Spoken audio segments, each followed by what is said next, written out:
말씀 보겠습니다. 시편 119편 113절에서 128절 말씀인데요.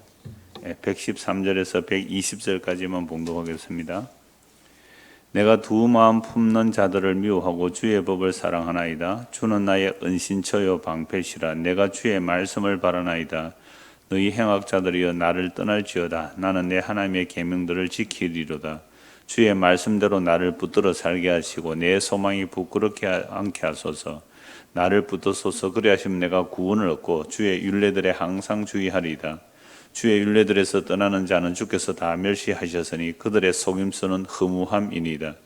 주께서 세상의 모든 악인들을 찌꺼기같이 버리시니 그러므로 내가 주의 증거들을 사랑하나이다. 내 육체가 주를 두려워함으로 떨며 내가 또 주의 심판을 두려워하나이다. 아멘. 오늘 전체 내용 중에 제목은 나를 붙드소서입니다. 나를 붙드소서. 그러니까 116절과 117절에 두 번이나 나를 붙들어 달라는 표현이 있어요. 물론 단어는 조금 다릅니다만은 나를 붙들어 주소서. 우리가 흔히 말하는 종교는 내가 신을 붙드는 일이죠. 신은 저 멀리 높은 곳에 있고 나는 낮은 곳에 있으니 신에게 정성을 바치든지 기도를 하든지 또는 돈을 바치든지 해서 얼마나 간절히 붙드느냐에 따라 신이 응답한다는 거죠. 그래서 돈이 없고 가난한 사람들은 정헌수 떠났잖아요. 맑은 물을 장독대에 떠놓고 비나이다 비나이다 하는 거잖아요. 얼마나 간절히 비느냐에 따라 신이 나에게 응답을 한다는 거죠. 이걸 속담으로 지성이면 감천이다. 지극한 정성, 정성이 다하면, 지극한 정성이 다하면 하늘도 감동하여 그들에게 원하는 소원을 이룬다. 아들 달라고 빌었더니 아들 주었다. 이런 식으로 하는 얘기죠. 이런 종교성이 기독교의 옷을 입으면 기독교용으로 바뀌어지죠. 그래서 낙타 무릎이 되기까지 기도하라. 우리의 무릎이 뭐 되도록요? 낙타 무릎이 될 만큼 기도하면 응답받는다는 거죠. 성공한다는 거죠. 물론 성경에서도 나를 간절히 찾는 자가 나를 만날 것이다 라고 잠언서 8장 17절에 나옵니다. 특히 우리 마태복음 7장에 보면 구하고 찾고 두드리면 주신다고 말씀하시잖아요. 그런데 그 구하고 찾고 두드리는 것이 좋은 것인데 좋은 것은 성령이라고 본인이 말씀하고 있어요. 그런데 우리가 평소에 찾고 구하고 두드리는 것이 성령인 줄 알지 못하면 구하고 찾고 두드리러 가면 나는 뭘 구하고 찾을까? 나는 무엇을 찾아볼까? 하다가 첫사랑을 찾아봐야 되겠다 해서 찾아가 결혼한 사람도 있잖아요. 우리 교회에서. 그런 사람이 있어요. 어떤 무엇을 찾을까 두드릴까. 그래서 교회를 나갔더니 그 말씀을 하길래 나는 뭘 찾을까? 내 옛날에 첫사랑은 내가 믿음 없다고 나를 버렸는데 이제 한번 찾아볼까 해서 결혼했잖아요. 어떤 그런 식의 간증이 일어난다면 사람들 얼마나 좋을까요? 내가 구하고 찾았더니 두드리고 찾았더니 내가 원하는 것이 이루어집니다. 이런 식으로 말을 한단 말이에요. 그러나 내가 원하는 어떤 소원, 목적, 목표가 있어서 스스로 신을 찾아가잖아요. 이걸 종교라고 해요. 내가 스스로 신을 찾아갑니다. 스스로 찾아간 신은 결국은요, 자기 욕망, 성경선 욕망을 배라 그래요. 자기 배를 신으로 섬기는, 자기 욕망을 신으로 섬기는 우상이 되어버리죠. 그런데 성경은 하나님께서 자기를 계시해 주세요. 놀라운 것이 이 구약 성경 이스라엘 백성들은 하나님의 계시를 받았단 말이죠. 하나님이 누구신지 알려주셨어요. 친히 나타나셔서 말씀하시고 여러 가지 표적과 기적으로 말씀하셨어요. 그러함에도 불구하고 끊임없이 이들은 참 하나님을 버리고 우상을 숭배하러 가는 거죠. 그게 언약을 배반하고 끊임없이 우상신을 섬겨가는 겁니다. 그 이유는 하나님이 계시하는 그 계시의 내용을 따라 살면 내가 행복하지 않을 것 같아요. 그런데 우상들이 제시하는 그 신을 쫓아가면 내가 행복할 것 같아요. 내가 원하는 것, 내 마음이 원하는 것, 내 육체가 원하는 것을 이루어주는 신이란 말이죠. 이게 공중근세 잡은 자가 지금도 불순종의 아들들 가운데 역사하는 그 영에 붙들림 받은 자들은 이렇게 사는 거죠. 그럼 이 세상의 신은 어떤 신이라고요? 내 육체가 원하는 것, 내 마음이 원하는 것을 이루어주는 신. 우리 육체가 원하는 게 뭐예요? 우리 마음이 원하는 게 뭐예요? 그 욕망을 이루어주는 신, 그걸 우상이라 그래요. 공중근세 잡은 자, 사탄. 그 사탄의 속임을 당하면 오늘도 그런 신을 찾아 나가는 거예요. 그런데 성경에 계시하신 하나님은요, 우리의 뜻을 이루어주는 하나님이 아니라 하나님의 뜻을 우리에게 이루시는 하나님이란 말이죠. 그러니까 우리가 주님을 찾아간 게 아니라 주님께서 우리를 찾아오세요. 그런데 주님께서 우리를 찾아오셨는데 그분이 참 하나님이시고 참 하나님이 참 사람이 되어서 우리에게 오셔서 내가 그 하나님이라고 자신을 드러낼 때에 자기 원하는 것을 들어주지 않는다고 예수를 살해해버리죠. 이게 우리 지난 주일 오후에 그 말씀 드렸잖아요. 유대인들이 얼마나 하나님 나라를 기다렸습니까? 메시아가 와서 우리가 원하는 나라를 만들어주세요. 그래서 나라가 되려면 주권이 있어야 되는데 이스라엘 백성이 주권을 잃어버렸잖아요. 로마 식민지하에 있습니다. 그래서 주권만 찾으면 땅도 우리 것이고 백성도 우리 백성인데 주권이 없다는 거죠. 그러니까 주권을 잃어버리니까 땅도 로마 것이고 백성들도 로마 것이 되어버렸잖아요. 그래서 간절히 기다리는 게 하나님 나라거든요. 메시아가 와야 된다는 거죠. 근데 진짜 메시아가 왔어요. 떡을 오병이어 기적 일으켜 줄 테니까 야 이분이 우리의 메시아 될까? 죽은 자를 살려요. 온갖 기적을 일으키니까 이분을 메시아 삼으려고 했단 말이에요. 그런데 예수님께서는 결국 아니다. 내가 너에게 주려고 하는 나라는 그런 나라가 아니라고 하면서 내 나라는 이 세상에 속한 나라가 아니다. 그렇다면 우리는 당신 같은 메시아는 필요 없어 하고 예수를 십자가에 못 박아 죽여버렸단 말이에요. 물론 예수께서 스스로 자기 목숨을 버리신 거죠. 누가 예수님을 죽일 수 있을까요?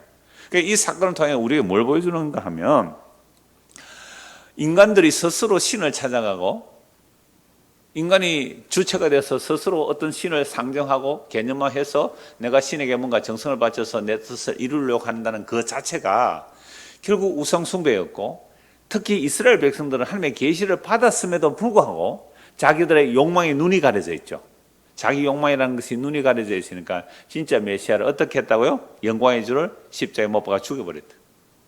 그래서 우리가 복음에 출발을 한다는 것은요, 복음에 들어선다는 것은 내가 원하는 그 신들을 찾아간 것이 결국 내가 하나님을 살해한 죄가 되구나. 여기서 복음이 출발돼야 되거든요. 근데 우리는 이렇게 복음을 출발 안 했으니까 우리 교회 찾아오시는 많은 분들이 몇 년 동안 그렇게 달려가세요? 30년, 10년, 적어도 10년이에요. 적어도 10년, 적어도 10년, 뭐 신천지 10년. 또 뭐예요? 이재록, 만민성교육에 한 10년, 뭐 이런 거 저런 거 10년, 어떤 건 30년, 40년 그렇게 달려간 거예요. 왜요? 그렇게 하면 하나님께서 복 준다니까. 그렇게 달려가다가 복을 몇 번 받았으면 안 웃을 텐데. 그렇게 말하는 내가 원하는 복을 받은 게 없으니까 이 뭔가 이상하다 이거. 왜 이럴까 이제 고민하다가 한 40년 만에 오니까 어떻게 해요? 다 틀리고 이제 오는 거죠. 그래서 복음의 출발이라는 것은 내가 하나님을 붙드는 게 아니고 내가 신을 붙드는 게 아니고 하나님께서 나를 붙들어 가신다는 거죠. 그래서 오늘 보면 113절에서 115절을 보십시오. 내가 두 마음을 품는 자들을 미워하고 주의 법을 사랑합니다. 그럼 두 마음을 품는다는 게 뭘까요? 엘리야 선지자가 갈멜산에서 아주 잘 말했죠. 열왕기상 18장에 보면 그 엘리야 선지자가 이스라엘 백성들하고 대결을 하잖아요. 바알 신 섬기는 자, 아세라 신 섬기는 자 무려 850대 1이에요. 850대 1. 그래서 이스라엘 백성을 다 소집해놓고 그 아합 왕도 소집하죠. 이렇게 말하죠. 만일에 여호와 하나님이 참 하나님이라면, 여호와가 참 하나님이라면 여호와를 따르고 바알이 하나님이라면 바알을 따르라. 그러니까 하나님이라는 것은 일반 개념이에요. 일반 명칭이에요. 신에 대한 일반 명칭인데 여호와가 하나님이라면 여호와를 따르고 바알이 하나님이면 하나님을 따르라. 백성들이 아무 대답도 안 해요. 결국 이게 두 마음을 품고 있거든요. 그래서 엘리야가 이렇게 말하죠. 너희가 언제까지 둘 사이에서 머뭇하겠느냐. 그러니까 여호와가 하나님이냐 정말 바알이 하나님이냐. 아합과 이세벨은 정말 그 바알의 딸이거든요. 아버지가 바알 숭배자였어요. 그러니까 정말 그 바알의 딸인 이세벨이 그 아합 왕과 결혼해가지고 온 북이스라엘을 그냥 우상 숭배로 가득하게 만들어 버렸거든요. 그때 이제 엘리야가 하는 말이 여호와와 바알 사이에 왜 머뭇거리니? 그러니까 사람들이 아무 말도 안 해서 이게 뭐 하는 거예요? 두 마음을 품고 사는 거죠. 오늘 저와 여러분들은 두 마음을 품고 살지 않습니까? 이 시대는 하나님과 돈이에요. 하나님과 돈을 겸하여 섬길 수가 없거든요. 하나님이나 돈이냐. 우리는 두 사이에 뭐뭐뭐뭐 하고 있는 것이죠. 그래서 두 마음을 품은 자들 내가 미워한다 이렇게 말하고 있죠. 그러니까 성령이 임하게 되면 내가 두 마음을 품은 이것이 죄인 줄 알고 이런 나를 미워해야 돼요. 근데 우리는 미워합니까? 안 미워합니까? 얼마나 기특해요. 돈을 다 사랑하더니 아이고 기특하다. 얼마나 격려하고 막 이렇게 원기를 회복시켜 줍니까? 그런데 정말 성령이 임하게 되면 두 마음을 품은 자들을 미워하게 되죠. 그리고 주의 법을 사랑한다라고 말합니다. 그래서 114절 주는 나의 은신처요 방패시라 내가 주의 말씀을 바랍니다라고 말하죠.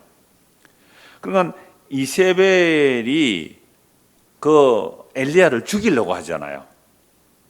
분명히 850대 1로 하나님께서 제단에 불이 내려서 그 엘리야의 제물을 불을 태움으로 바알과 아세라 850명이 가짜라고 그들을 다 죽이고 나서 이제는 끝났다. 이제는 저건 망했다고 엘리야가 달려가는데 오히려 이세벨은 내일 이때까지 너에게 내가 너의 목을 잘라버리겠다. 그렇지 않으면 나의 신이 나에게 벌 주기로 한다. 이렇게까지 이세벨을 말하고 도망가죠. 근데 도망갔는데 하나님께서 그를 또 격려하시잖아요. 물도 주시고 빵도 주시고 다시 40일 광야로 가 산의 말씀을 받게 되는 거죠. 그래서 여기서도 114절에 주는 나의 은신처요 방패시라. 그럼 엘리야뿐만 아니라 이건 이미 하나님께서 아브라함에게 말씀하셨잖아요. 내가 너의 방패요 너의 지극히 큰 상급이라고요. 이런 말씀들을 선지자들이 알고 있죠. 그러니까 이 시편 기자도 주님은 나의 은신처이며 나의 방패라고. 수많은 시편에서 하나님이 나의 피난처고 바위고 방패다 그렇게 말씀을 하고 있죠. 그러므로 너의 행악자들 곧 두 마음을 품은 자들은 다 나를 떠나라. 두 마음을 품은 자들 다 떠나라 이렇게 말하죠. 115절입니다. 너희 행악자들이야 나를 떠날지어다. 나는 내 하나님의 계명들을 지키리로다 라고 말씀하고 있습니다. 그러니까 내가 하나님의 계명을 지키는 그 자격으로 행악자들을 떠나라 이게 아니고 주께서 나의 은신처와 방패가 되어 주셨다는 거죠. 그래서 나는 주의 말씀만 바라봅니다. 그러니까 주의 말씀만 바라보니까 이제 두 마음을 품은 자들 보고 뭐라고 하는 거죠? 너희 행악자들은 나를 떠나라. 너희 행악자들은 나를 떠나. 나는 내 하나님의 계명들을 나는 지키겠다라고 말하고죠. 난 하나님의 약속을 믿겠다 이 말씀입니다. 본문 116절에서 117절입니다. 116절에서 117절 주의 말씀대로 나를 붙들어 살게 하시고 내 소망이 부끄럽지 않게 하소서. 나를 붙드소서 그리하시면 내가 구원을 얻고 주의 일들에 항상 주의하리라. 오늘 이걸 좀 주제로 삼았는데요. 주의 말씀대로 나를 어떻게 해달라고요? 붙들어 살게 하시고 117절에는 나를 붙들어 주소서. 주의 말씀대로 나를 붙들어 줘야 내가 살고 주의 말씀대로 나를 붙들어 줘야 내가 구원을 얻는다는 거죠. 주께서 나를 안 붙들어 주시면 나는 죽고 구원도 얻지 못한다 이런 표현이죠. 그래서 116절에 이 붙든다는 단어가 안수한다는 뜻과 같이 사용돼요. 물론 다른 안수에 대한 단어도 있는데 이 단어를 안수도 얘기해요. 제사장 유임식 할 때 송아지의 그 머리에 안수하는 것 또는 대속죄일에 아사셀 염소에 안수하는 것 또는 모세가 여호수아에 안수할 때 이런 단어를 써요. 붙든다 이 말을 쓰는데요. 그러니까 이건 단지 안수만이 아니라 주의 말씀이 나를 보호하여 주시고 나를 덮어주시고 나를 보호해 주는 이렇게 보이는 거죠. 그래서 주의 말씀대로 나를 붙들어 살려달라라고 말하는 겁니다. 그러니까 말씀대로 나를 붙들어 말씀대로 나를 붙들어 살려달라. 그러니까 주의 말씀으로 이스라엘 구원하신 그 말씀을 기억하는 거죠. 주의 말씀대로 나를 붙들어 살게 하시고 내 소망이 부끄럽지 않게 하소서. 그건 주님께서 약속하셨잖아요. 이스라엘 백성을 말씀하셨단 말이에요. 그 말씀대로 그 말씀이 나를 붙들어 나를 좀 살려주십시오. 그렇게 해야 내 소망이 부끄럽지 않겠습니다. 이스라엘 백성들이 하나님의 약속을 믿고 사는데 부끄러운 일을 많이 당하잖아요. 너의 하나님이 어디 있느냐고 너의 하나님이 어디 있느냐고 그런 조롱을 당하거든요. 그런 조롱을 당할 때 주여 내 소망이 부끄럽지 않게 해주십시오라고 하는데 근데 이스라엘 백성들은 하나님의 약속이 이루어지는 것을 세상의 어떤 힘과 근세로 보았단 말이죠. 물론 구약시대에 그런 내용들도 있어요. 하나님이 나타나셔서 적들을 물리쳐 주시니까. 그런데 이스라엘 백성은 끊임없이 하나님의 약속을 어기고 배반해요. 하나님의 약속을 어기고 배반하면 적들이 쳐들어온다고요. 그리고 전염병이 일어나고요. 온갖 재앙과 재난들이 막 닥치게 되어 있습니다. 뭐 기근이 일어나고 농사가 잘 안 되죠. 이럴 때 이제 주변 사람이 야, 너희 하나님 어디 있느냐? 그러나 주의 말씀대로 우리를 붙들어서 나를 살려주십시오. 그러면 내 소망이 부끄럽지 않겠습니다라고 하는 말은 우리가 하나님의 보호와 도움을 받을 만한 자격이 있어서 내가 주께 요청하는 것이 아니다. 이건 우리가 지난주에도 살펴보고 그 앞에도 살펴본 내용이잖아요. 주님께서 말씀하신 대로 우리는 자격이 없을지라도 모세가 이스라엘 백성을 위해서 늘 기도할 때 그 얘기를 하잖아요. 하나님, 우리는 죽어도 마땅합니다. 그런데 만약 우리가 여기서 다 죽어버린다면 우리를 애굽에서 인도하여 내어서 약속의 땅에 들여놓을 능력이 없어서 광야에 사는 것을 다 죽여버렸다. 이렇게 되면 하나님 이러면 어떻게 되겠습니까? 라는 강구를 하는 거죠. 지금 시편 기자도 마찬가지예요. 주의 말씀대로 나를 붙들어 살려주십시오. 그리하여 내 소망이 부끄럽지 않게 되기를 원합니다. 그러니까 이런 소망은 세상은 알 수 없는 소망이 되는 거죠. 세상은 하나님을 믿는 백성이 왜 그럴까? 이런 조롱을 하는 세상에 나는 내 소망이 부끄럽지 않기를 원합니다. 그래서 그 결국을 보자는 거죠. 그 결국은 우리도 마찬가지거든요. 고린도전서 15장 우리가 지난주 중고등부 줌에서 그 얘기를 하고 그 다음에는 이제 신약 서신에서 그리스도의 나타나심을 기다리면서 아이들에게 말씀드렸거든요. 사람들은 부활을 안 믿거든요. 죽음의 신맛도 안 믿는단 말이죠. 그러니까 어떻게 하든지 이 세상에서 영광을 보고 이 세상에서 성공을 보고 이 세상에서 결론 지으려고 해요. 그런데 우리는 믿음의 사람들은 눈에 보이는 것이 아니라고 사는 자들이잖아요. 그러니까 사람들이 볼 때는 야, 너희들의 영광이 어디 있느냐, 너희들의 소망이 어디 있느냐라고 할 때에 그들은 그 소망을 말해도 믿지 않는 자들이잖아요. 그럼 이 세상에 살 때 결국은 주님께서 어떤 영광을 나타내실까?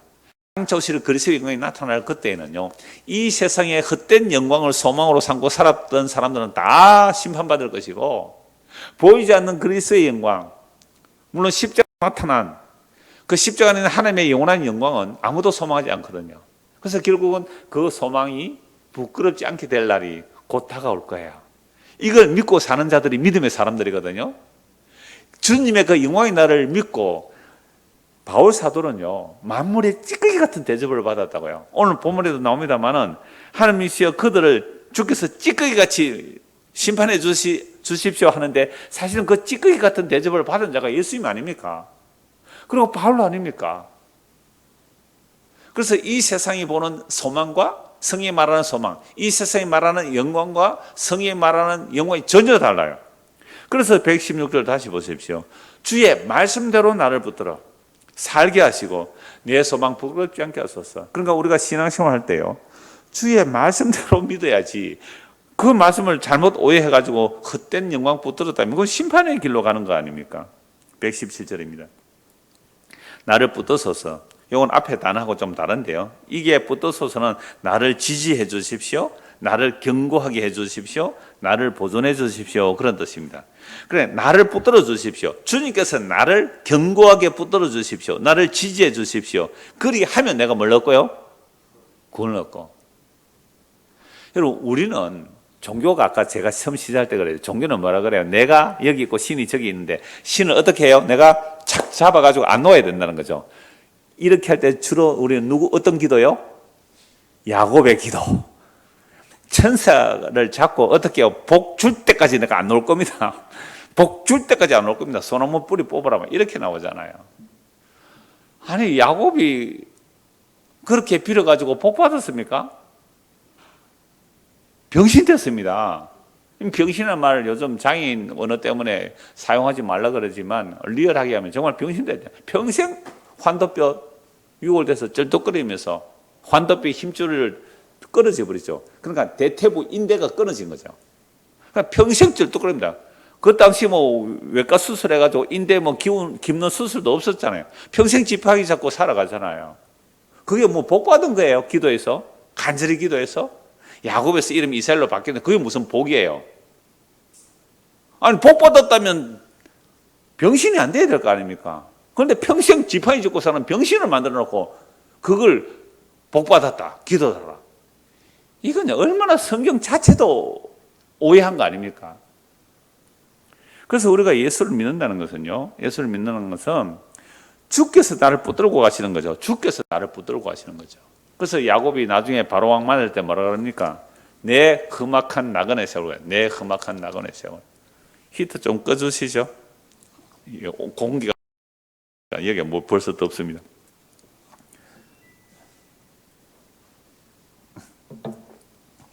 자, 117절 다시 보시오. 나를 어떻게 해주십시오? 붙들어 주십시오. 그리 하시면 내가 구원을 얻고 주의 율례들에 항상 주의하겠다. 그러니까 주의 말씀을 항상 살펴보겠다. 그럼 우리가 정말 주님의 구원을 받았다면 이제 뭘 살펴봐야 돼요? 우리가 가는 길이 뭐 고난의 길이든 뭐 또는 뭐 성공의 길이든 기쁨의 길이든 이게 과연 주의 말씀인가 하고 항상 어떻게 해요? 말씀을 살펴봐야 돼요. 말씀을 살펴봐야 돼요. 주여 나를 붙들어서 그래 내가 구원을 얻는데요. 그 구원을 얻는 길이 내가 원하는 나의 길이 아니기 때문에 우리는 날마다 뭘 해야 돼요?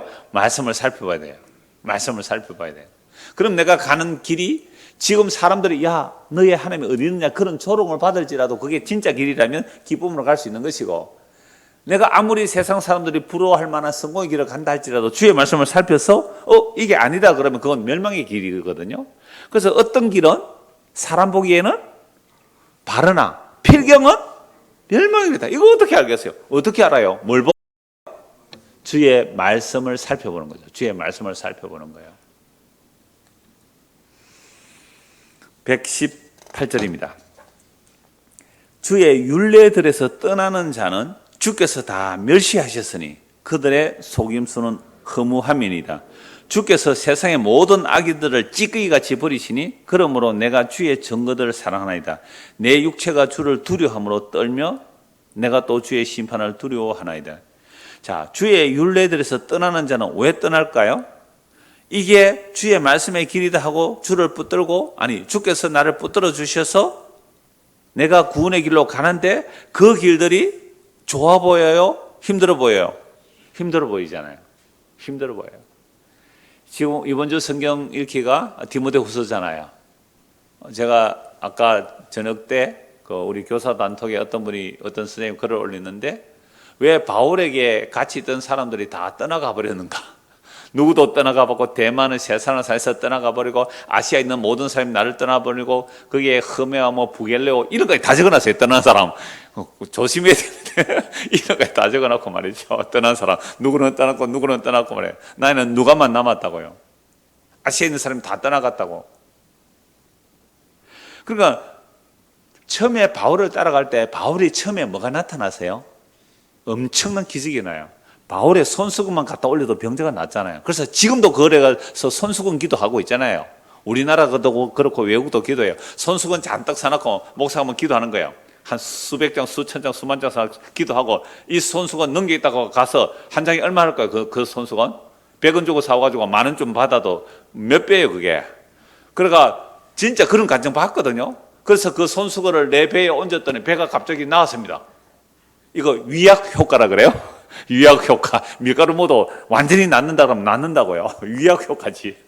그러니까 그걸 간증에 나온 거 신문에 간 걸 내가 봤어요. 그게 어느 교회예요 그게? 이재록 맞아요? 아마 그럴 거예요. 그래서 또 무슨 물을 떠다가 목사가 뭘 안 쓰면 하면 그 물 가지고 가서 마시면 어떡해요? 병 낫는다고 그 물 막 바르고 말이죠. 우리 교회도 전에 어떤 사람이 그런 얘기 합디다. 이게요. 주의 율례들에서 떠나는 자들. 이건 아니다고 다 떠나가 버려요. 바울 따라가다 왜 다 떠나? 그러니까 바울의 처음 기적과 표적을 보고 사람들이 따라왔지만 결국은 바울은 나중에 십자가만 전하거든요. 그리고 자기 병도 못 고치잖아요. 그러니까 고난과 힘들과 정말 끊임없는 고난의 연속이 가니까 다 떠나가 버렸잖아요. 여러분 예수님 표적 기적 일으킬 때 수많은 사람들 몰려왔죠. 점점 십자가로 갈 때 다 떠나가고 심지어 누구까지도요? 제자들조차 다 떠나가 버리잖아요. 이게 예수님의 그 길을 바울이 가는 거잖아요. 그럼 오늘날 우리가 복음을 전한다면 어떻게 해야 돼요? 어떻게 해야 되죠? 제가 만약에 복음을 전한다면 어떻게 해야 돼요? 사람들이 떠나기 맞더라고요. 떠나기 맞더라고요. 누구도 가버리고 오늘 또 두 분은 감기 때문에 못 오시고 그게 맞는 거예요. 누가만 나에게 남아야 돼. 누가만. 바울이 디모데 후서 오늘 보십시오. 바울만, 누가만 나에게 남아. 얼마나 쓸쓸했을까요? 춥다, 올 때 내 외투 좀 오달라. 춥다, 내가 올 때 외투 좀 가져다 달라. 내 그 양피지에 기록한 그 책도 좀 들고 오고, 특별히 그 책 좀 가져오고. 그래서요, 다시 18절. 주의 율례들에서 왜 떠날까요? 그러니까, 주께서 주는 자들은, 그렇죠? 주님께서 붙들어 주는 자들은 지 뜻대로 못 가요. 자기 뜻대로 안 돼요. 자기 뜻대로 안 되니까 신경질 나서 다 떠나고 버린 거죠. 주의 율례대로 떠나는 자는 주께서 다 어떻게 멸시하셨으니 그들의 속임수는 허무함이니라. 그러니까 주님께서 멸시한다는 말은요, 하찮게 여긴다는 거죠. 하찮게. 주님께서 하찮게 버린다. 그런데 세상에 어떤 영광을 가진, 세상에서 어떤 영광을 가진 자라고 하더라도 하나님의 말씀에서 떠난 자는 그게 뭐예요? 하찮은 거예요. 그래서 땅에 찌꺼기 같이 버림을 받죠. 근데 바울은요, 복음 전하다가 땅에 찌꺼기 같은 버림을 받거든요. 그러니까 하나님께서 세상을 보실 때에 하나님의 말씀을 떠난 자들의 세상의 헛된 영광들, 그거요, 하나님께서 멸시합니다. 그들은 찌꺼기 같이 다 버림을 당하게 돼 있단 말이에요. 그래서 하나님의 말씀을 떠난 인생들은 누구 말을 듣고 살까요? 아까 말씀드렸잖아요. 이 세상의 공중건세 잡은 자, 거짓의 아비 마귀의 주특기가 뭐예요? 속임수예요.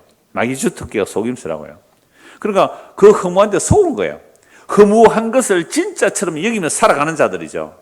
여러분, 요즘 계속 신문에서 나오는 요란한 뉴스가 뭡니까? 요란한 뉴스. 항상 헤드라인을 장식하는 그 요란한 뉴스가 뭐예요? 전부 다 허무한 것들이거든요. 권불 10년, 권력이 10년 못 가요. 화무 11홍, 붉은 꽃이 10일을 못 간다고요. 백일홍 있잖아요. 그거요, 꽃이 피고 또 피고 또 피고 해서 그렇지. 그거 배롱나무라 그래요. 그 꽃이, 한 꽃이 100일 가는 거 아니거든요. 이 말을 다 안다고요. 사람들도 금불 10년, 화무 11홍을 얘기해요. 그런데도 불구하고 그 허무한 것에서 왜 벗어날 수 없을까요? 사람들이 왜 그 허무한 것에서 벗어날 수 없을까요? 그 이유는 마귀에게 속아서, 마귀에게 붙들려 있기 때문에 그게 안 보이는 거예요. 그 허무한 것에서 벗어날 수 없게 돼 끊임없이 그런 것들에 마음을 쏟고 살아가는 겁니다. 그러나 주님은 어떻게 하신다고요? 세상의 그 모든 자들을 멸시하셨단 말이죠. 그들의 속임수는 결국 허무한 건데 그 허무한 것을 끊임없이 제시하는 겁니다. 보암직 먹음직 세상의 자랑. 여기서 못 벗어나. 인간은 보암직 먹음직 세상의 자랑, 이거 누가 준다 그랬어요? 마귀가 예수님을 유혹한 내용 아닙니까? 그때 예수님은 말씀으로 그 마귀의 모든 계계를 물리치시잖아요. 그러면 예수님께서 마귀의 그 계계를 물리치셨을 때 세상 영광 얻기 위해서 가세요? 아니, 십자가 지러 가셨잖아요. 그 세 가지 유혹을 물리치니까 그 물리친 그 자리가 십자가를 향해 일직선으로 가는 길이었다. 우리 금요 공부할 때 그 얘기했잖아요. 세 가지 영광을, 세 가지 유혹, 보암직한 유혹, 먹음직한 유혹, 세상의 영광에 있는 그 유혹을 딱 물리치는 순간 예수님 어디로 갔다고요? 그때부터 일직선으로 십자가로 갔다고요. 그럼 십자가로 안 가는 길은 뭘까요? 보암직한 것을 제시해야 돼요. 먹음직한 것을 제시하고 세상의 영광이 될 것을 제시해야 돼요. 그러니까 교회는 날마다 뭘 해야 돼요? 여러분들 이렇게 하면 성공합니다. 이렇게 하면 복 받습니다. 이렇게 하면 여러분 주님을 잘 붙들면 여러분들은 세상에서 형통할 겁니다. 끊임없이 이걸 얘기해주면 십자가 안 가도 되죠. 허무한 것을 허무한 것에 주목해서 사람들, 허무한 것에. 이 세상은요, 늘 그래. 근데 세상 그럴 수밖에 없죠. 왜? 공중거세 잡은 자 안에 있으니까. 그런데 문제는 어디서 이런 말을 해요? 교회에서 허무한 것을 주목하게 한다면 이건 그 교회가 몽땅 마귀한테 지금 속아서 그래요. 마귀한테 속아서 그래요. 그렇게 말하는 사람도, 그렇게 듣고 아멘, 아멘은 그런 인간도 둘 다 마귀한테 속은 거예요. 그 속임수 허무함에 속고 있는 거죠. 그래서 119절, 주께서 세상의 모든 악인들을 찌꺼기같이 버리시니 그러므로 내가 주의 증거들을 사랑하나이다.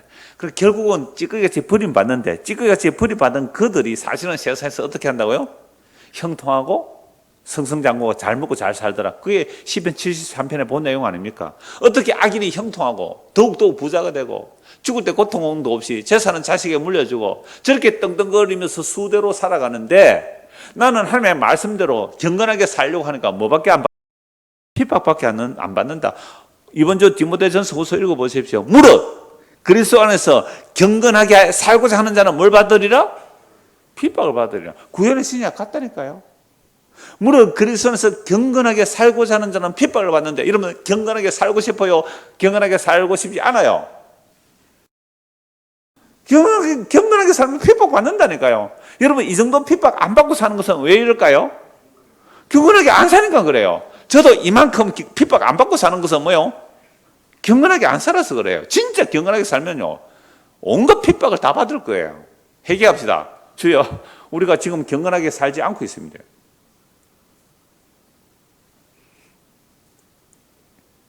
119절 다시요. 주께서 세상의 모든 악인들을 찌개같이 버리시니 그러므로 내가 주의 증거들을 사랑합니다. 그러니까 주의 증거들을 사랑한다는 말은요, 이거 자주 말씀드렸어요. 시편 119편에서 하나님께서 약속하셨는데 그 약속하신 바를 이뤄내신 것들, 그게 증거들이에요.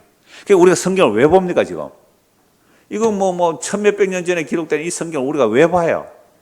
주께서 뭐 하신 것들이에요? 약속하신 것을 이루어내신 그 증거들을 보고 그 증거들을 사랑하는 거예요, 우리는. 그러니까 하나님을 떠난 자들은 심판받으라. 아무리 그 사람이 바벨론에 딸지라도 그 바벨론 멸망하더라. 바벨론 제국이 멸망하더라. 페르시아 제국이 멸망하고 헬라 제국이 멸망하고 로마 제국이 멸망하더라. 이 세상에 있는 나라들은 영원한 나라가 없다. 결국 멸망하다. 이게 주의 증거들이에요. 다니엘서 보면 다 나오잖아요. 그 그대 제국이 멸망하더라. 출애굽기 보면 나오잖아요. 세상의 모든 영광의 제국들이 다 무너지고 망했더라. 이게 주의 증거들입니다. 애굽, 바벨론, 메데, 페르시아, 헬라 제국, 로마 제국이 다 망했더라. 근데 그 나라에 의해서 식민 지배가 되었고 또 그 제국들에 의해서 포로 잡혀간 그 조그마한 이스라엘 나라는 안 망하더라. 하나님의 약속 때문에. 그래서 예수님께서 오셔서 십자가로 구약에 속한 백성들을 구원하여 내시고 신약의 백성들도 그 십자가의 피로 묵시적으로 구원하여 내시고 나니까 이제는 국가적 개념의 구원은 없다 그랬습니다. 이 세상의 혈통적인 국가 개념, 혈통적인 국가 개념은 하나님 나라로는 없다 그랬어요. 이스라엘 아니에요. 대한민국 아니에요. 그래서 사도행전 15년이 결정 났습니다. 이방인이나 주 예수의 은혜로 구원 얻는다. 그 주 예수의 피 뿌림을 받은 자들은 유대인이든지 이방인이든지 하나님의 나라요, 하나님의 백성입니다. 하나님의 백성이 하나님의 영토죠. 하나님의 다스림을 받는 거란 말이죠. 그런데 지금도 어떻게 혈통적 이스라엘 회복 아니에요. 그들이 회개하고 주께로 돌아와야 할 일만 남은 겁니다.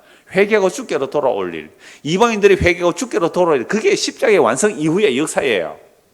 그러니까 이 역사 속에서는 시공간적인 혈통의 나라를 구하는 게 아니란 말이죠. 이게 주의 증거들이에요. 주의 증거들.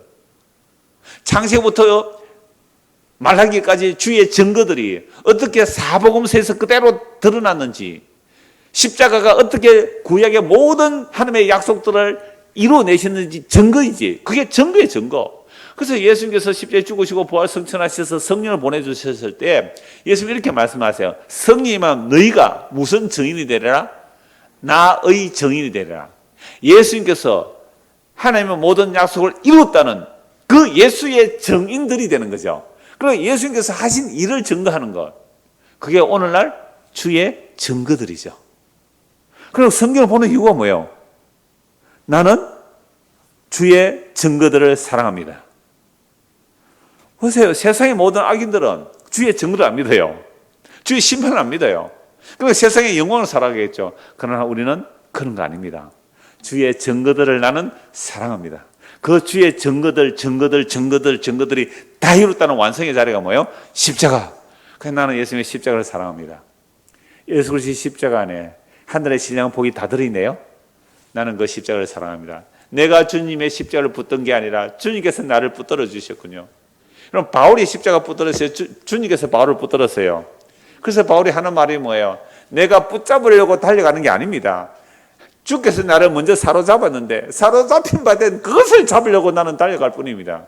주께서 나를 잡아서 이쪽으로 가던 자가 잡혔어요. 돌아서서 나를 잡으신 그분을 향해 달려간다, 이 표현이에요. 그래서 내가 이롭다 함도 아니요, 뒤에 것은 잊어버리고 내가 부르심의 상을 향해 달려간다고요. 부르심의 상이 뭔데요? 그리스도의 부활에 참여하는 겁니다. 그 부활의 영광에 참여하는 겁니다. 이게 부르심의 상이에요. 이게 주의 증거들 아닙니까? 주의 증거들. 그래서 나는 주의 증거들을 사랑합니다. 성경 안 보면요, 이런 주의 증거들이 안 보여줄 거 아니에요. 120절. 내 육체가 주를 두려움으로 떨며 내가 또 주의 심판을 두려워하나이다. 정말로 우리가 주님의 심판을 두려워합니까? 정말로 천국과 지옥이 있음을 믿습니까? 교회 다니는 사람이 정말로 천국과 지옥이 있음을 알고 주의 심판이 있음을 안다면 우리 이렇게 살 수 없을 것 같아요. 저부터가 그냥 대충 사는 것 같아요. 주의 심판이 별로 안 두려운 것 같아요. 만민을 심판하실 주 앞에서, 산자와 죽은 자를 심판으로 오실 그 주님 앞에서, 성경 얼마나 분명히 말씀합니까? 빌라도 앞에서 선한 증거를 하신 그 주님께서 그 주님의 이름으로, 산자와 죽은 자를 심판하실 그 주님의 이름으로 오늘 우리에게 말씀하신 거거든요. 이것도 다 주의 증거들이잖아요. 이 주의 증거들을 우리가 믿고 사랑한다면 우리는 그 주의 말씀을 두려워하는 거죠. 그래서 120절, 내 육체가 주를 두려워함으로 떨며 내가 또 주의 심판을 두려워하나이다. 이사야 66장을 한번 보시죠. 이사야 66장, 시편 뒤에 이사야 66장입니다. 조금 길지만 제가 1절에서 5절까지 읽겠습니다. 여호와께서 이와 같이 말씀하시되 하늘은 나의 보좌요 땅은 나의 발판이니 너희가 나를 위하여 무슨 집을 지으랴. 내가 안식할 처소가 어디랴. 나 여호와가 말하노라. 내 손이 이 모든 것을 지었으므로 그들이 생겼느니라. 무릇 마음이 가난하고 심령에 통회하며 내 말을 듣고 떠는 자 그 사람은 내가 돌보려니와 소를 잡아 드리는 것은 살인함과 다름이 없이 하고 어린 양으로 제사 드리는 것은 개의 목을 꺾음과 다름이 없이 하며 드리는 예물은 돼지의 피와 다름이 없이 하고 분양하는 것은 우상을 찬송과 다름이 없이 하는 그들은 자기의 길을 택하며 그들의 마음은 가장 것을 기뻐한 즉 나 또한 유혹을 그들에게 택하였으며 그들이 무수한 것을 그들에게 임하게 하리니 이는 내가 불러도 대담하는 자가 없으며 내가 말하여도 그들이 듣지 않고 오직 나의 목전에서 악을 행하며 내가 기뻐하지 아니하는 것을 택하였음이라 하시니라. 여호와의 말씀으로 말미암아 떠는 자들아 그의 말씀을 들을지어다. 이르시되 너희 형제가 너희를 미워하며 내 이름으로 말미암아 너희를 쫓아내며 이르기를 여호와께서는 영광을 나타내사 너희 기쁨을 우리에게 보이시기를 원하노라 하였으나 그들은 수치를 당하리라 하셨느니라. 이 말씀이요, 이사야 마무리되는 말씀인데 여호와께서 돌보시는 자가 누구냐 이 말입니다. 하나님을 위하여 성전을 지어드렸습니다. 나는 소별을 잡아 바쳤습니다. 나는 양을 잡아 바쳤습니다. 나는 이런저런 예물을 드렸습니다. 나는 이렇게 저렇게 분양하였습니다. 라는 자들을 하나님께서 돌봐주시는 게 아니고요. 하나님의 말씀 앞에 두려워 떠는 자를 돌보신대요. 하나님의 말씀을 두려워 떠는 자. 그런데 하나님의 말씀에 두려워 떠는 자들을 보고 그 성전을 지어 바치고 소와 양을 잡아 바치는 그들이 뭐라고 말하냐면 오히려 말씀에 떠는 자들을 미워한다는 거죠. 5절에서 너희 형제가 너희를 미워하고 내 이름으로 말미암아 너희를 쫓아내며. 이게 구약 역사 전체예요. 구약 역사 전체라고요. 그래서 여호와께서 영광을 나타내서 너희 기쁨을 우리에게 보이기를 원하노라. 그렇게 조롱하는 거죠. 그러나 그들은 뭘 당하리라고요? 수치를 당할 겁니다. 그래서 떠드는 소리가 성읍에서부터 들려오며 목소리가 선전에서부터 들리는 여호와께서 그의 원수에게 보응하는 목소리. 하나님의 집에서 하나님께서 먼저 심판하실 거예요. 그런데 이걸 또 여호와의 전들이 얼마나 잘 쓰는지 몰라요. 하나님의 집에서 하나님께서 심판하니까 그래서 하나님의 집은 교회라고 보고 교회는 목사부터 심판한다고. 그 목사들이 잘못된 신학을 가지고 교회를 미혹해서는 심판하고 꼭 이렇게 나와요. 그래서 자기 교주 이만희는 신학교를 안 나왔으니까 하나님의 계시를 받아 참 선지라. 이런 엉터리 같은 말을 듣고 수십만 명이 따라가는 이유는 뭘까요? 이것도 주께서 진리의 사랑을 받지 못하여 심판받을 자를 그냥 미혹에 빠지게 하신 것도 그거 주님이 하신 일이라 그래요. 그러니까 오늘 우리가 교회를 다니면서 정신을 차리고 뭘 봐야 돼요? 주의 증거들을 봐야 돼요. 이 증거들이 과연 그러한가? 그 신천지 어떤 할머니가 쟤한테 전화해가지고 막 성경을 들이대면서 요건 자기도 성경 예수님 증거인데 그래서 요것도 예수님이고 요것도 예수님이고 막 그렇게 증거를 한다는 거예요. 하도 어이가 없어서. 그러니까 그 사람들은 잘못된 것인데도 그렇게 하루에 4시간씩요. 하루에 4시간씩 적어도 3개월, 6개월을 공부해야 시험 칠 자격을 줍니다. 하루에 3시간, 6개월, 옛날에 6개월이었어요. 하루에 3시간 주 4일. 주 4일에서 5일. 왜? 수요일 날, 금요일 날, 토요일 날 다 교회 가게 해준대요. 왜? 자신 있다는 거예요, 우리는. 그래서 세뇌를 3개월, 6개월 딱 받고 나면요. 정말 모든 교회는 전부 이단이고 저 멸망할 자들이고 구원할 자로 보이고 자기들이 구원이라 이렇게 보는 거죠. 잘못된 말씀을 보는데도 그렇게 열심히더라고요. 근데 우리는 성경 하루에 한 장 읽자고요. 하루에 한 장이라도 똑바로 좀 읽자고요. 좀 짧은 건 2장입니다. 2장. 그거 10분이거든요. 근데 그게 결코 쉽지 않다는 고백이 아마 나올걸요. 결코 쉽지 않은 고백이 나올 거예요. 이제 올 연말 마치고 오후 시간에는 이제 제가 같이 그 성경 전체를 3년 동안 읽어 나갈 거예요. 물론 언약을 중심으로 언약을 줄고 잡아가겠지만 그렇게 해서라도 성경 한 번은 읽읍시다. 성경 한 번은 읽어봅시다. 아무도 아멘 안 하시네. 여러분도 많이 읽으셨겠지. 이거 정말 중요하거든요. 그래서 이사야 66절 제가 3번역으로 한번 더 읽어드릴게요. 주의 말씀을 떨리는 마음으로 받아들이는 사람들아, 너희는 그의 말씀을 들으라. 너희를 미워하는 백성은 너희가 나의 이름을 부른다고 해서 너희를 따돌리며 이르기를 주가 영광을 드러내어 너희들이 기뻐하는 모습을 우리가 한번 볼 수 있게 하여 보라 하고 말하나 그들은 수치를 당할 것이다. 그러니까 하나님의 말씀에 두려워 떨면서 무릇 경건하게 사는 자들, 이들은 세상에서 어떤 일을 당한다고요? 핍박을 받잖아요. 그러니까 조롱하는 자들이 야, 너 하나님의 말씀으로 경건하게 산다면서 그럼 하나님의 영광 나타내봐. 너 말씀대로 바로 살았다면 복받은 증거를 내놔봐. 이게 네가 하나님을 바르게 믿는 증거야? 라고 조롱하는 자들이 나온다고. 구약이나 신약이나 다 증거하고 있잖아요.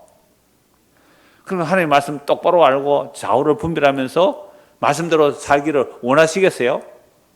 그러니까 우리가 이 길을 스스로 갈 수가 없어요. 왜 핍박받는 우리가 어떻게 가겠어요? 그래서 뭐라고 아까 기도했어요? 주여 나를 붙들어 주십시오. 그래야 내가 주의 구원을 얻겠나이다.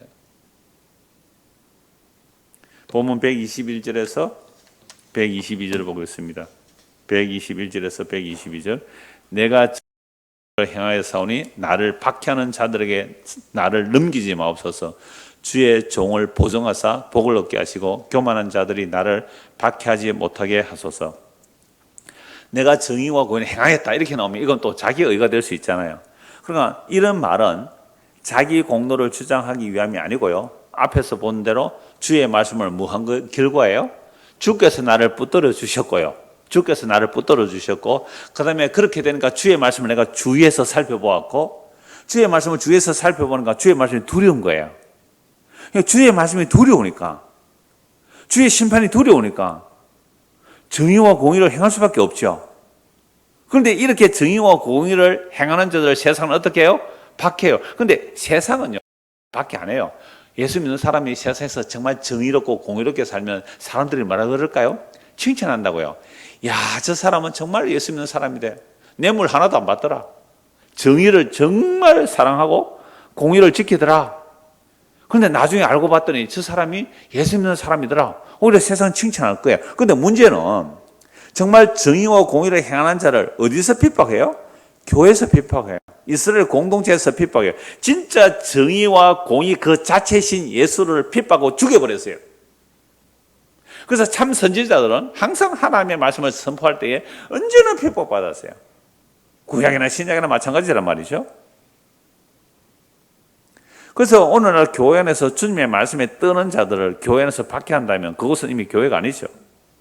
이러한 내용을 예수님이 이미 다 보여주셨습니다. 그러므로 그런 자들에게 나를 넘기지 마시고 주의 종을 뭐 해달라고요? 보정해 주십시오라고 하죠. 122절 주의 종을 보정하사 복을 얻게 하시고 교만한 자들이 나를 박해하지 못하게 하소서. 그러니까 주의 말씀을 두려워 떨면서 그 말씀대로 사니까 막 박해하는 자들이 나오잖아요. 그래서 그 박해하는 자들에게 나를 넘기지 말고 이 주의 종을 보정해 주십시오. 주의 종을. 그러면 우리가 주의 종이라고 할 때에 종이란 뭐예요? 종은 뭐가 없는 게 종이에요? 자기 뜻이 없는 게 종이잖아요. 그런데 우리는 우리의 뜻 가지고 나왔어요? 아니면 나의 뜻은 죽어야 되고 주님의 뜻이 내 안에 이루어지기를 위하여 오늘 이 밤에도 모였습니까? 내 뜻 가지고 나왔어요? 아니면 주님의 뜻이 이루어지고 내 뜻은 무너져야 한다고 생각하고 교회 나오셨습니까? 그러니까 대부분 이제 수요일은 옛날에 수요 기도회라 그래서 기도를 많이 했어요. 그런데 우리는 기도하고 그러면 한 5분 안에 다 끝나고 하죠. 왜요? 우리는 이미 다 자기를 부인하고 사니까 뭐 별로 기도할 게 없잖아요. 그죠?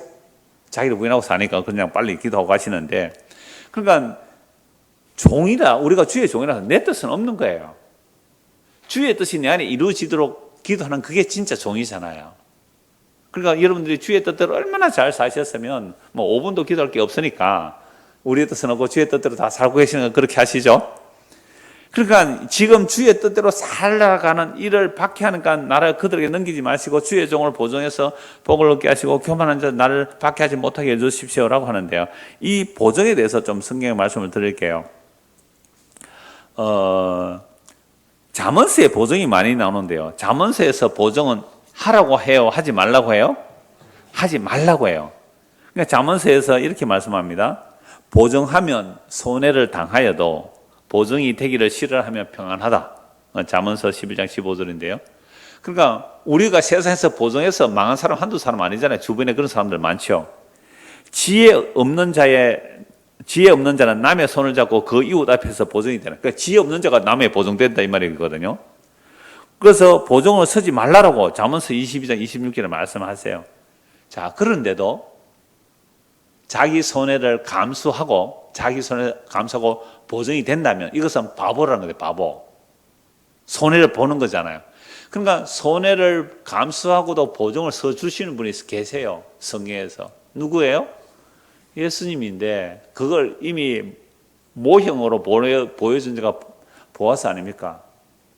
아니 보아스보다 나오미 집안과 더 가까운 친척은 자기가 뭐 나을 것 같으니까 손해가 될 것 같으니까 보정을 안 써요. 보정을 쓴다는 것은 고엘이 된다는 거거든요. 기업 물려줄 자, 원수 갚아줄 자, 이게 고엘이에요. 고엘은 보정 써주는 겁니다. 내가 저 사람의 재산을 내가 다 회복시켜 주겠다고. 그러니까 보아스보다 더 가까운 친척은 거절하죠. 자기 재산에 손해가 날까 싶어서. 그래서 신벗은 자라는 수치스러운 가문이 되고 보아스가 그 집의 보정이 되어주죠. 고엘이 되어주는 거죠. 이게 모형이죠. 여러분 예수님께서 우리의 뭐가 되어주세요? 보정이 되어주세요. 그럼 빚진 자의 보정이 되면 빚을 다 갚아줘야 됩니다. 죄인의 보정이 되면 어떻게 해야 돼요? 죄를 갚아줘야 돼요. 그런데 죄의 삭은 뭐예요? 사망이에요. 근데 죄의 삭은 사망인데 죄의 삭이라는 그 사망의 보정이 예수님이 되어주신 거예요. 저는 오늘 이 말씀 처음에는 나를 붙들어줘서 하다가 보정으로 제목을 바꿀까 이 생각도 했다고요. 그러니까 보정자이신 주님이시여 날 붙들어줘서 이렇게 결론이 나오는 거예요. 나의 보정이신 주님이시여 날 붙들어줘서 나는 죄인입니다. 죄의 삭은 사망이에요. 그런데 그 사망의 보정을 하려면 그 죄의 값을 지불해야 돼요. 죄인은 안 돼요. 죄 없어 하나님의 아들이 죄가 되셔야 돼요. 죄를 알지도 못하신 예수를 죄를 삼으신 거예요. 그래서 예수가 우리의 뭐가 되는 거예요? 보정이 되세요. 그래서 예수 그리스도는 더 좋은 언약의 보정이라고 히브리서 7장 22절에 말씀하고 있거든요. 구약의 보정은 그림자고요. 옛 언약은 그림자고 진짜 보정은 예수 그리스도라고. 그 피로 우리를 보정해 주셨어요. 그래서 예수님께서 우리를 보정해서 십자가에서 사라지고 피를 흘려주시고 성천하셔서 성령을 부어주시죠. 성령이 오니까 뭘 받았어요? 보정이 되세요. 성령이 우리의 보정이 되어주세요. 성령이 오셨다는 건 보증금을 받은 거예요. 보증금을 받은 거예요. 우리가 5층에 전세 1,000만 원에 월세 6만 원을 주고 있었는데 어저께 보증금을 반환 받았어요. 보증금을 받았어요. 그러나 우리의 죄로 인하여 영원히 멸망받을 우리의 보증이 누가 되어주겠어요? 보증되면 손해인데요. 목숨을 버려야 하는데요. 죄인을 보증할 수가 없어요. 하나님의 아들만이 우리의 보증이 되셔서 십자가에서 살주고 피를 흘려 우리의 죄에 대한 보증이 되어 주셨어요. 그 보증이 되어 주신 것을 우리에게 오셔서 적용시키는 분이 성령이에요. 성령이 임하게 되면 내 죄와 내 비참함이 뭔지 알고 죄의 결과가 사망임을 절실하게 깨닫게 돼요. 죄의 삭시 사망임을 절실하게 깨닫게 돼요. 이 사망의 몸에서 누가 나를 건져내라, 이 탄식이 나온다고요. 그럴 때에 성령이 우리에게 오셔서 보증해 주세요. 예수의 피가 너를 단번에 영원히 깨끗하게 해주셨다고 성령께서 우리 안에서 보증해 주세요. 이게 성령의 보증이라는 게 고린도후서와 에베소서에서 다 나오고 있어요. 그래서 오늘 저와 여러분들이 예수를 믿으면 성령이 임하게 되는데요. 성령이 임하게 되어야 예수를 믿게 되는데 성령이 온 가장 분명한 증거는 뭐냐면 예수님이 우리의 뭐가 되어 주신다고요? 보증이 되어 주셨어요. 그래서 예수님께서 예수의 영 성령이 우리하면 성령이 우리 안에서 보증금이 되세요. 여러분들을 구원하시기 위해서 보증을 누가 쓴다고요? 목사가 써요? 택도 없습니다. 누가 보증을 써요? 예수님이 여러분의 보증을 써주시는데 그 보증금을 미리 주셨어요. 보증금이 성령이에요. 성령의 보증금이라고. 그럼 성령이 우리에게 보증으로 왔다면 뭐에 대한 보증을 해주세요?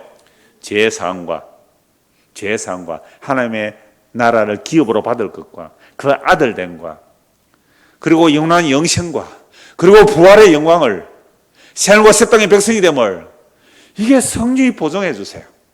이 보증의 기록들이 신약에 다 있잖아요. 그래서 성경을 보면 오늘도 우리는 이 증거들로 인하여 내가 주를 찬송하는 거예요. 이야, 이런 보증자가 어디에 있어요? 이런 보증자가 123절입니다. 내 눈이 주의 구원과 주의 의로운 말씀을 사모하기에 피곤하이다. 아니, 이미 보증을 받았는데 묵시적으로 구약으로 인하여도 묵시적 보증을 왜 다시 내 눈이 주의 구원과 주의 의로운 말씀을 사모하기에 피곤합니까? 주의 인자하심대로 주의 종에게 행하사 내게 주의 율들을 가르쳐 주소서라고 합니다. 피곤한 이유는 로마서 8장 23절에서 말씀하고 있죠. 성령의 처음 익은 열매를 받은 우리조차도 단식하며 뭘 기다린다고요? 몸의 속량, 몸의 구원을 기다리죠. 그래서 여기서도 마찬가지예요. 종을 보증하사 복을 받게 하시고 교만한 자들이 나를 받게 하지 못하게 하소서. 그러함에도 이거 묵시적으로 보증해 주신 거잖아요. 그런데도 내 눈이 주의 구원과 주의 의로운 말씀을 사모하기에 피곤합니다. 그러므로 주의 인자하심대로 하나님의 그 약속하신 그 신실함대로 주의 종에게 행하사 내게 주의 율례들을 가르쳐 주십시오. 제가 주여 그 보증하셨다는 그 말씀들을 가르쳐 주십시오. 이건 성경 좀 찾아봅시다. 로마서 8장 18절입니다. 로마서 8장 18절. 자, 로마서 8장 18절에서 23절까지 제가 읽겠습니다. 생각하건대 현재의 고난은 장차 우리에게 나타날 영광과 비교할 수 없도다. 그러나 분명히 주의 종을 보증해 주시고 나를 받게 하는 자의 손에 넘기지 마소서 묵시적으로 보증받은 거예요. 그런데도 123절에서 내 눈이 주의 구원과 주의 의로운 말씀을 사모해 어떻게 해요? 피곤합니다. 주여 지칩니다. 빨리 좀 와주시면 안 되겠습니까? 이런 강구를 한다고요. 이게 바울도 똑같이 이 고백을 해요. 생각하건대 현재의 고난은 무릇 그리스도 안에서 경건하게 살고 하는 자들은 핍박과 박해를 받게 돼 있어요. 그런 자들은요, 우리에게 나타날 영광과 비교할 수 없도다. 피조물이 고대하는 바는 하나님의 아들들이 나타나는 것이니 피조물이 허무한 데 굴복하는 것은 자기 뜻이 아니요 오직 굴복하게 하시는 이로 말미암음이라. 그 바라는 것은 피조물도 썩어짐의 종로로 산 데서 해방되어 하나님의 자녀들의 영광의 자유에 이르는 것이라. 피조물이 다 이제까지 함께 탄식하며 함께 고통을 겪고 있는 것을 우리가 아느니라. 한 몇 주 전에 경기도에서 두 분이 오셨잖아요. 그리고 금요 공부 마치고 한 분은 좀 늦게 오시고 한 분은 미리 오셨으니까 수요일 금요 같이 했는데요. 금요 공부 마치고 몇 사람과 모여서 이렇게 쭉 말씀의 교주를 했어요. 그리고 가면서 하는 말이 나의 고난은 별것 아니네요 이러더라고요. 나의 고난은 별것 아니네요. 왜요? 자기보다 훨씬 고난 많이 당한 자들이 있거든요. 자기보다 훨씬 많은 고난을 당한 자들이 있으니까 나의 고난은 별거 아니네요. 그래요. 그러나 개별로 하나님 앞에서 따져보면요, 이걸 흔히 옛날에 이런 말 많이 했잖아요. 고난 총량 일정의 법칙이라고요. 고난 총량 일정의 법칙. 똑같아요. 젊어서 고생 좀 많이 하면 늙어서 좀 덜하고, 젊어서 고생 많이 했으면 늙어서, 똑같은 말을 반복하네요. 야, 저거 젊어서 고생 안 했으면 늙어서 고생 좀 할 것이고요. 그러니까 우리가 하나님 앞에서 살아가야 할 수고와 슬픔이라는 그 7, 80의 일평생은요, 다 겪어야 해요. 다 겪어야 해요. 그러니까 우리는 지금 탄식하는 거죠. 탄식하면 고통을 겪는 것을 이제 알죠. 그뿐 아니라 또한 우리 곧 성령이 보증을 받았어요. 성령의 보증 받았어요. 성령의 첨익을 열매를 받았어요. 그래서 하늘의 약속들이 우리에게 다 주어져 있어요. 신령한 복들이 다 약속되어져 있고 보증금을 받았어요. 보증금을 받았음에도 불구하고 탄식하네요. 그 이유가 뭐라고요? 우리의 몸에 속량이 남았기 때문에. 이 사망의 몸에서 누가 우리를 구원해내라. 그러나 내가 이제 감사하노니 누구든지 그리스도 예수 안에 있으면 결코 정죄함이 없노라. 이게 성령의 보증이에요. 그러니까 성령의 보증이 있는 사람은요, 지금 탄식할 일이 있고 고통할 일이 많고 막 눈물 흘릴 일이 있지만 그것 때문에 좌절하고 절망하지 않아요. 아, 이게 당연한 코스구나. 이게 주의 백성들이 가야 하는 길이구나. 사람들이 조롱하고 뭐라고 할지라도 주께서 나를 붙드시고 계시고 그 보증으로 성령을 보여주셨기에 비록 내가 탄식할지라도 주께서 우리를 반드시 우리의 몸까지 속량해내실 것을 믿습니다 라고 가는 시편 119편이나 로마서 8장이나 구약이나 신약의 성도들이 같은 고백을 한다는 게 놀라운 거죠. 같은 고백을. 우리가 그리스도 안에서 묵시적으로 이미 하늘에 앉혀진 자들이에요. 그러나 역사적으로 이 땅에 발디고 사는 한 고통과 고난이 있단 말이죠. 무릇 경건하게 살고 있는 한 더 있고요. 그래서 몸의 속량 예수 그리스도의 제 이름으로 인해 우리가 그 영광의 몸을 입을 때까지는 뭐 한다고요? 탄식하는 겁니다. 그래서 123절 내 눈이 주의 구원과 주의 의로운 말씀을 사모하게 피곤합니다. 이제 이게 신약과 연결되니까 이해가 되죠. 그래서 124절에 주의 인자심대로 주의 종에게 행하사 내게 주의 윤례를 가르쳐 주십시오. 주의 인자심이 뭐예요? 하나님의 언약을 따른 그 사랑으로 성실하게 지금 살아오고 계심을 이제 이 말씀들로 인하여 내게 가르쳐 주십시오. 나는 주의 종이오니 125절에서 입니다. 나는 주의 종이오니 나를 깨닫게 하사 주의 증거들을 알게 하소서. 앞에 말씀드렸잖아요. 주의 종은 자기 뜻이 없어져야 되잖아요. 내 뜻 말고 주의 뜻을 깨달아 알게 해주십시오. 126절 그들이 주의 법을 배워사오니 지금은 여호와께서 일하실 때입니다. 그러니까 주의 법을 배웠다는 말은 뭐예요? 주의 종이 아니라는 거죠. 오늘 저와 여러분들이 예수를 주라고 믿는다면 예수님 나의 주인이면 나의 뜻이 폐하여져야 돼요. 주의 뜻이 내 안에 이루어져야 되잖아요. 나의 뜻이 무너지고 주의 뜻이 이루어져야 되는데 우리는 어떻게 해요? 내 뜻을 굳게 잡고 주의 뜻을 꺾어서 내 안에 이루어달라고요. 이게 주의 뜻을 폐하는 자들이에요. 이 주의 뜻을 폐하는 자들 아닙니까? 그러므로 지금은 여호와께서 일하실 때입니다. 주님께서 일해 주십시오. 이게 믿음이에요. 주께서 일해 주셔야 됩니다. 이게 믿음이라고요. 여러분 500년 전에 그 중세 천년의 그 타락한 기독교라는 이름의 가톨릭, 그 가톨릭의 그 중세 천년의 타락을 주께서 일하셨잖아요. 주께서 일하셨잖아요. 그래서 종교개혁이 일어났어요. 종교개혁이 일어나고 505년이 지났는데요. 이 개혁교회 안에요. 개혁교회에서 날마다 개혁해야 된다는 거죠. 그런데 이 개혁교회 안에 종교개혁의 그 원리조차도 희미해지는 오직 믿음, 오직 성경, 오직 은혜, 오직 그리스도, 오직 하나님께 영광. 이 정신이 사라져가는, 이미 사라져버린 개혁교회 아닐까요? 오늘날 이 개혁교회가 무엇으로 하나님께 영광 돌리지 한번 보십시오. 교회들마다 무엇으로 하나님께 영광 돌리자고 하는지 한번 보십시오.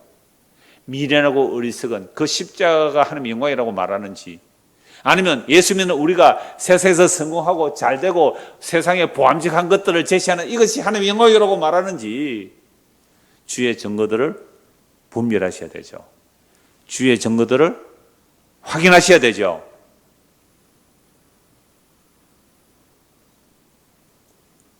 그래서 나는 주의 종이오니 나를 깨닫게 하시고 주의 증거들을 알게 해주십시오.